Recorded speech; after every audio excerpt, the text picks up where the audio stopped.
একটি প্রশ্ন আমার কাছে এসেছে, সে প্রশ্নের উত্তর দিয়ে ইনশাল্লাহ শেষ করে দিব। মুরতাদ কাকে বলা হয়? এ প্রশ্নটা এসেছে, মুরতাদ কাকে বলা হয়? মুরতাদ বলা হয় যে ইসলাম থেকে যে বের হয়ে যায় তাকে মুরতাদ বলা হয়। কি থেকে?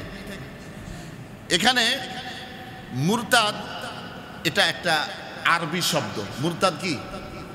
আরবি শব্দ। এই শব্দটা হচ্ছে রিদ্দাহ।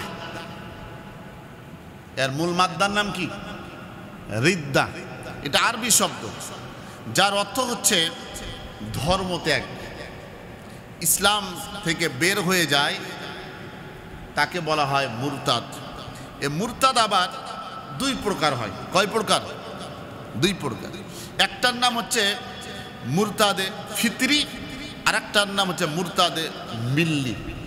মুরতাদে ফিতরি বলা হয় যিনি মুসলিম পিতা মাতার মাধ্যমে, মা বাবার মাধ্যমে জন্মগ্রহণ করে, এরপরে সে ইসলাম ত্যাগ করে অন্য ধর্মে চলে যায়, ইসলাম ত্যাগ করে, তাকে বলা হয় মুরতাদ ফিতরি। কি বলা হয়? জি। এবং মুরতাদে মিল্লি যেটা বলা হয়, এটা হচ্ছে সে জন্মগতভাবে সে ইসলাম গ্রহণ করেছে। একজন কি করেছে? ইসলাম গ্রহণ করার পরে অন্য ধর্মাবলম্বী ছিল, ইসলাম ধর্ম গ্রহণ করেছে, আবার ইসলাম ত্যাগ করে সে পূর্বের স্থানে আবার কি হয়েছে? ফেরত গেছে। এটাকে বলা হয় মুরতাদে মিল্লি।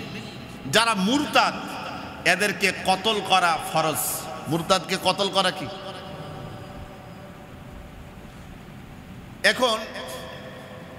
এখন বর্তমানে যে ঘটনা ঘটতেছে, আমার মনে হয় যে ভাইজান প্রশ্ন করেছে, এদিকে লক্ষ্য করে প্রশ্ন করেছে।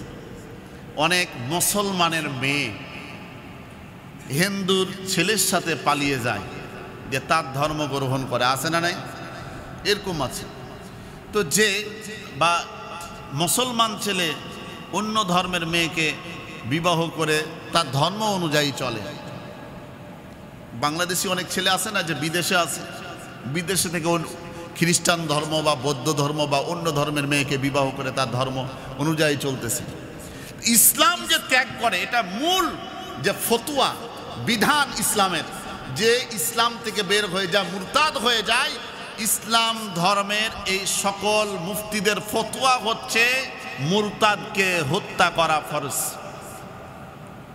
এটা হচ্ছে মূল, এটা প্রশ্নের উত্তর। মুরতাদকে হত্যা করা কি? এটা হুকুম কার? আল্লাহ। সম্মানিত সুধী, যেহেতু সময় কম, এই জন্য আরো বিস্তারিত বলা হলো না।